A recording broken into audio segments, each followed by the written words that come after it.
сиқырлы әлемге қош келдің. Осындай қызықты ертегілерді тыңдай беру үшін тіркеліп қолдау көрсет. Қазір ертегі басталады. Жай батыр, ер жанай.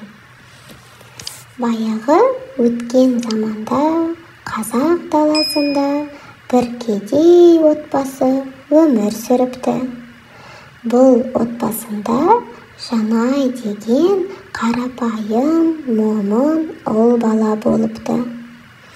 Ол бала ешкімге жамандық жасамайтын, қарттарға көмектесіп, жетімге жәрдем беріп жүретін.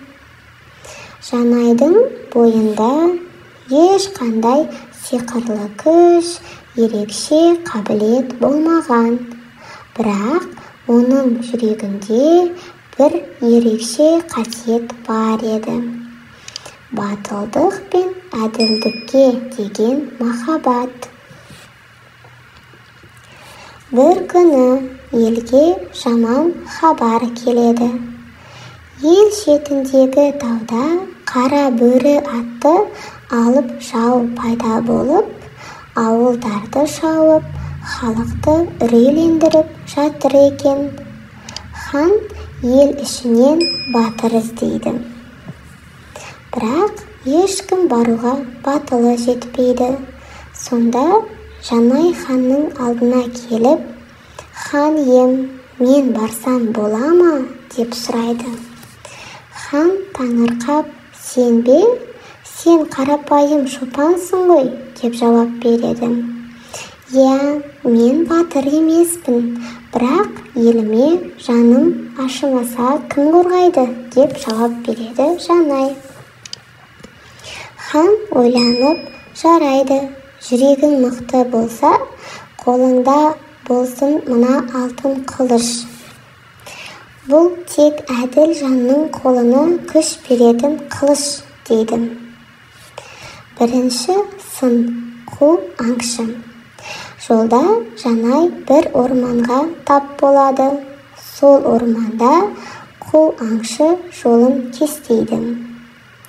«Өтіп кеткің келсе, маған алтын төле» дейді аңшы. Жанай, «Менде алтын жоқ, бірақ менде адал ниет бар».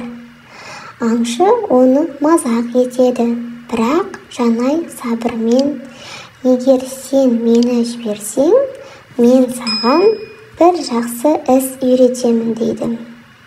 Жанай аңшыға адамдарға көмектесудің ләззатын түсіндіреді. Содан бастап аңшы елге оралып, орманды қарақшылардан тазартумен айналысады. Екінші сын, тастай жартас.